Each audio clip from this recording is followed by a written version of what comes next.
जय हिंद दोस्तों स्वागत है आपका आपके अपने YouTube चैनल ज्ञानदेव होस्ट में। और इस वीडियो में मैं आपको बताने वाला हूं यूनियन पब्लिक सर्विस कमीशन यानी कि UPSC NDA first online form 2021 के बारे में कि कैसे आपको ये फॉर्म फिलअप करना है। तो आप इस वीडियो को देखते रहिए, मैं आपको इसके बारे में पूरी जानकारी देने वाला हूं जिससे कि आप इस फॉर्म को बिना किसी मिस्टेक के भर पाओगे। जी हाँ, आपने सही सुना, अगर आप इस फॉर्म को या फिर इस वीडियो को बिना स्किप किए देखोगे तो आपके सामने फॉर्म को फिलअप करने में कोई भी प्रॉब्लम नहीं आएगी। तो चलिए दोस्तों शुरू करते हैं। तो यहाँ पर आप देख सकते हैं कि आप लोग इस फॉर्म को 30 दिसंबर 2020 से लेकर के 19 जनवरी 2021 शाम 6 बजे तक अप्लाई कर पाओगे। तो अप्लाई करने के लिए आपको क्या करना है, मैं आपको इस वेबसाइट का लिंक वीडियो के डिस्क्रिप्शन में देने वाला हूँ। आपको ये लिंक ओपन करना है।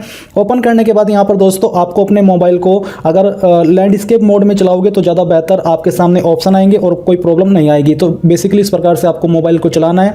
फिर यहाँ पर आपको पार्ट 1 क्लिक या 2 इसके ऊपर क्लिक करना है। अब इसके ऊपर क्लिक करने के बाद आपके सामने कुछ इंस्ट्रक्शंस आ जाएंगे, आपको चाहे तो उनको रीड कर लेना, नहीं तो आपको नीचे आना है और नीचे आकर के आपको यहाँ पर यस के ऊपर क्लिक करना है। यस के ऊपर क्लिक करने के बाद दोस्तों आपके सामने रजिस्ट्रेशन का पेज आ जाएगा। अब आपको सबसे पहले यहाँ पर नेम एंटर करना है और ये नेम आपका 10th की मार्कशीट के अनुसार होना चाहिए। एग्जैक्ट नेम आपको लिखना है जो कि 10th की मार्कशीट में दिया है। फिर सेम तरीके से आपको नीचे आकर के यहाँ पर अपना जेंडर चूज करना है। बेसिकली इसमें मेल कैंडिडेट ही अप्लाई कर सकते हैं, तो आपको यहाँ पर मेल चूज कर लेना है। अब दोस्तों मैं आपको बताना चाहूंगा अनअकैडमी के बारे में, जो कि इंडिया का लार्जेस्ट लर्निंग प्लेटफॉर्म है। और यहाँ पर दोस्तों आप अनअकैडमी को ज्वाइन करके इसके प्लस फीचर्स का फायदा उठा सकते हो, जिसमें कि आपको लाइव क्लासेस दी जाएगी इंडिया के टॉप एंड बेस्ट एजुकेटर के माध्यम से घर बैठे। Unlimited access to all courses मिलेगा और जो आप यहां पर अन्य फीचर देख पा रहे हो इन सभी फीचर्स का फायदा आपको अनअकैडमी प्लस के साथ मिल जाएगा। तो अगर आपको अनअकैडमी को ज्वाइन करना है तो आप मेरे कोड ज्ञानदेव होस्ट का इस्तेमाल कर लीजिए। इसको इस्तेमाल करने पर आपको तुरंत 10% की छूट मिल जाएगी। इसी के साथ दोस्तों मैं आपको बता दूं कि अनअकैडमी यहां पर लेकर के आया है पैंथर बैच, जो कि एनडीए बैच कोर्स है फॉर 2021। इसमें यहां पर जो आपकी क्लासेस रहेगी वो आपकी 90 डेज की होने वाली है, जो कि 29 दिसंबर 2020 से स्टार्ट होकर के 30 मार्च 2021 तक चलने वाली है। और आपको इन बेस्ट एजुकेटर के माध्यम से सब्जेक्ट वाइज प्रिपरेशन कराई जाएगी। इसी के साथ दोस्तों यहाँ पर अनअकैडमी आपके लिए अचीवर्स बैच भी लेकर के आया है, जिसमें कि NDA complete batch course for 2021।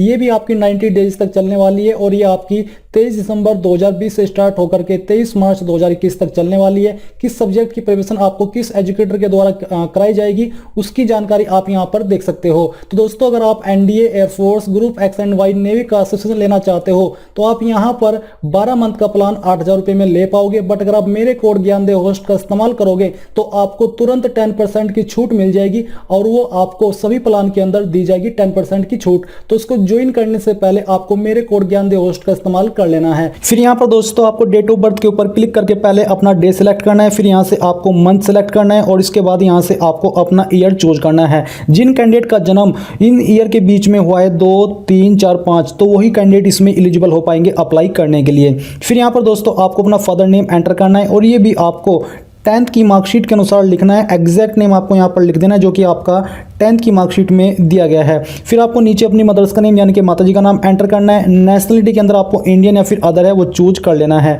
ये सिलेक्ट करने के बाद मैरिटल स्टेटस आपका अनमैरिड ही रहेगा।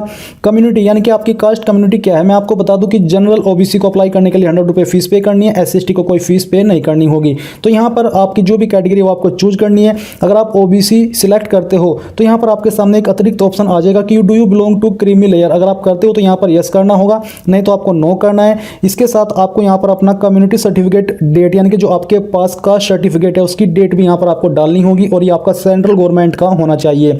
फिर अगर आप यहाँ पर SC सिलेक्ट करते हैं, मैं यहाँ पर आपको SC सिलेक्ट करके दिखाता हूँ। तो ये सिलेक्ट करने के बाद भी आपके सामने यहाँ पर कम्युनिटी सर्टिफिकेट की डेट आएगी, तो आपको डेट डालनी होगी कि कब आपने सर्टिफिकेट अपना बनवाया था। फिर do you belong to minority community, अगर आप माइनॉरिटी से बिलोंग करते हो तो यस कीजिए, नहीं तो आपको नो करना है। फिर नीचे आता है if you select the yes, अगर आपने यस किया तो आपको यहाँ पर अपना रिलीजन भी चूज करना हो कि आपका क्या रिलीजन है। फिर यहाँ पर जो फी रेमिशन है वो अलाउड है या नहीं वो आपको यहाँ पर देखने को मिल जाएगा। अब आती है इस फॉर्म की सबसे महत्वपूर्ण जानकारी जो कि आपको बहुत ही सावधानी से सुननी है और समझनी है। सिलेक्ट योर एजुकेशनल क्वालिफिकेशन, तो इसके ऊपर क्लिक करने के बाद आपके सामने 4 विकल्प आ जाएंगे। पहला जो विकल्प है वो ये कि जो आपकी आपकी 12वीं है वो आपने पास कर ली है, बट आपके पास 12वीं में फिजिक्स केमिस्ट्री एंड मैथ नहीं था। तो अगर आप ऐसे कैंडिडेट हो तो आपको यहाँ पर ये सिलेक्ट करना है। बट अगर आप ऐसे हो कि आपने 12वीं पास कर ली है 10+2 पैटर्न से और आपके पास 12वीं में physics chemistry and math subject था, तो आपको सेकंड ऑप्शन चूज करना है। बट अगर आप ऐसे हो कि अभी आप 11वीं आपने पास कर ली और आप 12वीं में हो, अभी आपका रिजल्ट या फिर आपने एग्जाम नहीं दिया, तो आपको थर्ड ऑप्शन चूज करना है। और अगर आपके पास जब आप 12वीं में हो आपके पास फिजिक्स केमिस्ट्री मैथ नहीं था, तब आपको थर्ड ऑप्शन चूज करना होगा। फिर जो फोर्थ ऑप्शन है वो ये कि जो हम अभी 12वीं में हैं और 12वीं में होने के बावजूद मेरे पास फिजिक्स केमिस्ट्री मैथ है, तो आपको फोर्थ ऑप्शन चूज करना है। तो यहाँ पर चलिए हम सेकंड ऑप्शन सेलेक्ट कर लेते कि हमने 12वीं पास कर ली है और 12वीं में मेरे पास फिजिक्स केमिस्ट्री और मैथ था बाकी अन्य सब्जेक्ट के साथ में। फिर आती है एड्रेस। तो जो भी आपका एड्रेस है वो आपको यहाँ पर फिलअप करना है। अगर आपका एड्रेस लॉन्ग है तो आपको 2-3 लाइन का इस्तेमाल भी कर लेना है। आपको एड्रेस को फिल करते समय बीच में जो ये स्लैश है या फिर ये कॉमा है, इनका इस्तेमाल नहीं करना, नहीं तो वो एड्रेस में एरर आता रहेगा। फिर दोस्तों नीचे स्टेट। तो जो भी आपकी स्टेट है वो यहाँ से आपको चूज करनी है। कैंडिडेट इसमें ऑल इंडिया से अप्लाई कर सकते हैं। फिर आपकी जो भी स्टेट है उसके अंदर आपकी कौन सी डिस्ट्रिक्ट है वो डिस्ट्रिक्ट यहाँ से आपको चूज कर लेनी है। तो चलिए हम सहारनपुर से है तो मैं सहारनपुर सेलेक्ट कर लेता हूँ। फिर जो भी आपका पिन कोड है पोस्ट ऑफिस का या डिस्ट्रिक्ट का वो यहाँ पर आपको एंटर करना है। ये करने के बाद दोस्तों यहाँ पर आपको नीचे आना है और नीचे आकर के आप यहाँ पर देखोगे आपके नीचे है एरिया कोड। अगर आप वैसे टेलीफोन नंबर देना चाहते हो तो यहाँ पर दे सकते हैं, नहीं तो आप इसको खाली छोड़ दीजिए। नहीं तो फिर आपको नीचे मोबाइल नंबर एंटर करना है, जो कि आपको करना ही होगा। फिर आती है ईमेल आईडी। तो जो भी आपकी ईमेल आईडी है वो यहाँ पर आपको एंटर करनी है और इस ईमेल आईडी को दोबारा से डाल करके आपको यहाँ पर कन्फर्म भी करना होगा। तो चलिए हम यहाँ पर इसको फिलअप कर देते हैं। तो दोस्तों जो भी जानकारी आपने यहाँ पर भरी इन सभी जानकारी को आपको चेक करना है और चेक करने के बाद नीचे आकर के आपको यहाँ पर कंटिन्यू के ऊपर क्लिक करना है। अब यहाँ पर दोस्तों अभी भी आपके सामने सबसे महत्वपूर्ण पॉइंट है इस फॉर्म को फिलअप करने का। तो ये भी जानकारी आपको सावधानी पूर्वक समझनी है। तो आपको क्या करना है, सबसे पहले फोटो आइडेंटिटी कार्ड के ऊपर क्लिक करके कोई भी एक आईडी चूज कर लेनी है। आपके पास इनमें से कोई एक आईडी होनी ही चाहिए, नहीं तो आप इसमें अप्लाई नहीं कर पाएंगे। तो चलिए हम यहाँ से पैन कार्ड सेलेक्ट कर लेते हैं। फिर जो भी आपने आईडी सेलेक्ट की है आपको उसका आईडी नंबर यहाँ पर एंटर करना है फर्स्ट वाले ऑप्शन में। फिर जो भी आपने आईडी का नंबर दिया है वो नंबर आपको दोबारा से सेकंड ऑप्शन में डाल करके यहाँ पर एंटर करना है, यानी कि उसको वेरीफाई करना है। अब ये करने के बाद आपके सामने आती है इस फॉर्म की या फिर इस सेक्शन की महत्वपूर्ण जानकारी, जो कि है specific details for NDA and NA examination. तो बेसिकली यहाँ पर आपको प्रेफरेंस देनी है कि आप आर्मी को कितनी प्रेफरेंस देना चाहते हो, नौसेना को कितनी, वायुसेना को कितनी और नौसेना अकादमी को कितनी। तो ये उसके अकॉर्डिंग है कि जो भी आपकी क्वालिफिकेशन है, अगर आपने 12वीं जो आपकी है वो फिजिक्स केमिस्ट्री मैथ के साथ की है तो आपको यहाँ पर उसके अकॉर्डिंग प्रेफरेंस देने का मौका मिलेगा। मान लीजिए आप आर्मी को फर्स्ट प्रेफरेंस देना चाहते हो तो आपको यहाँ पर फर्स्ट लिखना है, नौसेना को सेकंड या फिर थर्ड तो आपको यहाँ पर थर्ड लिखना है, एयरफोर्स को आपको सेकंड देनी है और जो आपकी अकादमी है इसको आपको जो आपकी बची रहती है फोर्थ, ये आपको यहाँ पर प्रेफरेंस देनी है।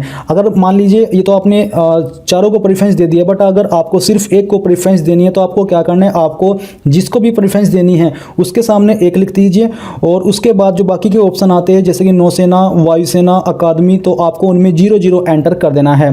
फिर यहाँ पर दोस्तों नीचे आता है क्या आप कभी वायुसेना की परीक्षा PCS BT में असफल रहे हैं, अगर रहे हैं तो आपको यस करना है, नहीं तो आपको नो कर देना है। फिर अगला सवाल है क्या आप वायुसेना के GDO ग्राउंड ड्यूटी ऑफिसर के लिए विचार किया जाना पसंद करेंगे, क्या आप इस पोस्ट को भी प्रेफरेंस देना चाहेंगे। अगर आप देना चाहते हैं तो आप यस कर सकते हैं, इसमें कोई बुरी बात नहीं है। इसके अलावा वेदर स्टूडेंट ऑफ सैनिक स्कूल, क्या आप सैनिक स्कूल के विद्यार्थी हैं, अगर है तो यस कीजिए, नहीं तो आपको नो ही रहने देना है। इसके अलावा क्या आप JCO NCO अन्य रैंक के अधिकारियों के पुत्र और सैनिक मिलिट्री स्कूल के विद्यार्थी हैं, अगर है तो यस कीजिए, नहीं तो आपको नो ही रहने देना है।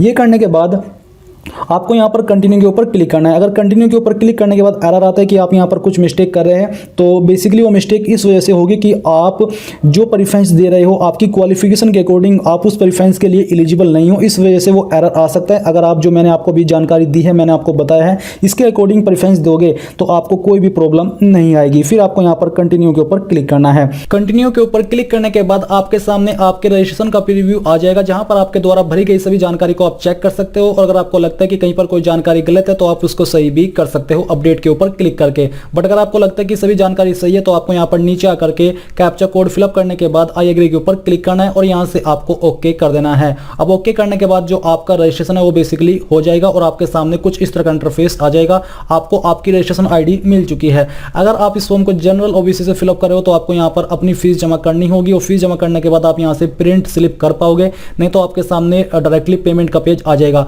अब आपको क्या करना है, आपको इस फॉर्म का भाग 2 पार्ट 2 फिलअप करना है और आपको यहाँ पर click here for part 2 registration के ऊपर क्लिक करना है। इसके ऊपर क्लिक करने के बाद आपके सामने आ सकता है कि part 2 of online application could only B accessed using computers, desktop and laptop. तो आपको ये आपको सजेस्ट करे कि आप इसको लैपटॉप या फिर कंप्यूटर से ही फिलअप करें। तो आपको क्या करना है, अगर आपके सामने ये आता है तो आपको यहाँ पर इन 3 डॉट के ऊपर क्लिक करके डेस्कटॉप साइट के ऊपर क्लिक करके इसको डेस्कटॉप वर्जन में ओपन करना है। तो आपके सामने यहाँ पर जो पार्ट 2 है वो ओपन हो जाएगा। अब आपको जो रजिस्ट्रेशन आईडी अभी मिली है, रजिस्ट्रेशन करने के बाद में वो एंटर करनी है और जो डीओबी आपने यहाँ पर चूज की थी वो डीओबी यहाँ पर आपको एंटर करनी है। फिर यहाँ पर जो कैप्चा कोड आपके सामने दिया जा रहा है, कैप्चा कोड आपको फिलअप करके सबमिट के ऊपर क्लिक करना है। सबमिट के ऊपर क्लिक करने के बाद दोस्तों आपके सामने एंड फोटो आइडेंटिटी कार्ड का जो ऑप्शन है वो आ जाएगा। तो यहाँ पर आपको ध्यान देना है कि जो आपके फोटो एक्सेप्ट किए जाएंगे वो इस तरह के किए जाएंगे, एक्सेप्टेबल फोटोज की तरफ जो है, और जो रिजेक्ट किए जाएंगे सिग्नेचर वो आपके और फोटो इस तरफ दिए गए हैं।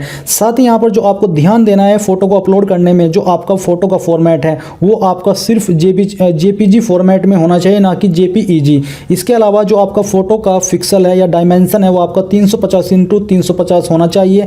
जो आपकी सिग्नेचर के पिक्सल है वो आपके 1000 × 1000 होना चाहिए और जो आपका सिग्नेचर है उसका साइज आपका 20 KB से प्लस होना चाहिए। इसी के साथ यहाँ पर जो आपकी आईडी है वो आईडी यहाँ पर 300 KB से कम ही रहनी चाहिए और फॉर्मेट PDF का होना चाहिए। आपको ये जानकारी बहुत ही अच्छे से हिंदी और इंग्लिश में बताई गई है। अगर आप इन जानकारी के अकॉर्डिंग फोटो को अपलोड करोगे तभी अपलोड हो पाएंगे। इसके अलावा how to resize photograph and signature image, यहाँ पर क्लिक करके ऊपर क्लिक करके आप वेबसाइट पर जा करके यहाँ से रिसाइज कर सकते हैं। तो बेसिकली अब आपको क्या करना है, आपको यहाँ पर चूज फाइल के ऊपर क्लिक करना है और जहाँ पर भी आपका फोटो है वो आपको यहाँ पर फाइल्स में जा करके सिलेक्ट करना है। तो यहाँ पर दोस्तों जैसे ही आप अपना फोटो, सिग्नेचर और जो आपकी आईडी है वो सिलेक्ट कर लोगे तो आपने जो उनके नेम दिया है वो नेम यहाँ पर आपको देखने को मिल जाएंगे। इसके अलावा दोस्तों जो आप फोटो, सिग्नेचर और आईडी को नाम दोगे उसमें आपको स्पेस नहीं देना है, नहीं तो आपके सामने इसको अपलोड करने में प्रॉब्लम आ जाएगी। आपके जो आपकी फाइल है फोटो की, सिग्नेचर की और PDF की जो आपकी आईडी है उनके अंदर नेम में स्पेस नहीं होना चाहिए, दिए गए फॉर्मेट के अंदर होना चाहिए। मैं आपको फिर से बता दूं, फोटो का साइज 350 × 350 पिक्सल होना चाहिए, साइज आपके फोटो का 20 KB प्लस होना चाहिए, फॉर्मेट JPG का रहना चाहिए। इसी प्रकार से सिग्नेचर का जो पिक्सल है वो 1000 × 1000 होना चाहिए, साइज 20 KB से प्लस होना चाहिए और फॉर्मेट JPG का रहना चाहिए। तो यहाँ पर जैसे आपने इनको सिलेक्ट किया, अब आपको यहाँ पर अपलोड इमेज के ऊपर क्लिक करना है। इसके ऊपर क्लिक करने के बाद आप यहाँ पर देखोगे कि आपका फोटो अपलोड हो चुका है, आपका सिग्नेचर अपलोड हो चुका है, आपकी जो आईडी है वो यहाँ पर PDF के रूप में आ चुकी है। आप यहाँ पर व्यू डॉक्यूमेंट के ऊपर क्लिक करके इसको व्यू कर सकते हो कि सही से अपलोड हुई है या नहीं हुई है। फिर आपको कंटिन्यू के ऊपर क्लिक करना है।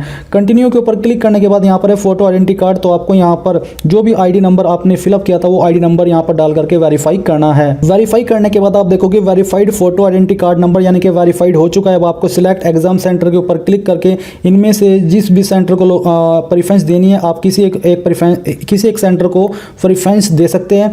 अब आपको नीचे आकर के डिक्लेरेशन रीड कर लेना है। रीड करने के बाद आपको यहाँ पर I have read declaration and agree इसके ऊपर क्लिक करना है। इसके ऊपर क्लिक करने के बाद आप देखोगे you have successfully submitted your application. अब आपका फॉर्म सक्सेसफुली सबमिट हो चुका है। अब आपको यहाँ से व्यू प्रिंट एप्लीकेशन के ऊपर क्लिक करना है। इसके ऊपर क्लिक करने के बाद जो आपकी रजिस्ट्रेशन आईडी है वो आपको एंटर करनी है।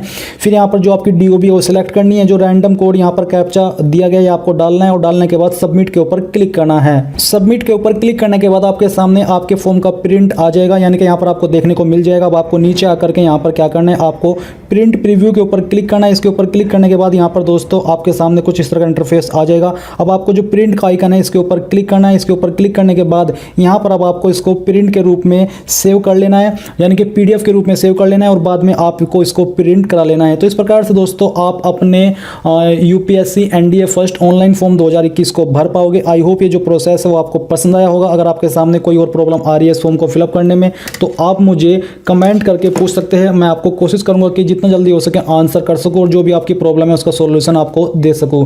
और इसी के साथ मैं आपसे ये कहना चाहूँगा कि आप इस वीडियो को लाइक, शेयर और साथ ही साथ आपके अपने यूट्यूब चैनल ज्ञानदेव होस्ट को सब्सक्राइब करके बेल के आइकन को ऑन कर लें ताकि आपको आगे आने वाली वीडियोज़ के नोटिफिकेशन सबसे पहले मिल पाए। जय हिंद दोस्तों।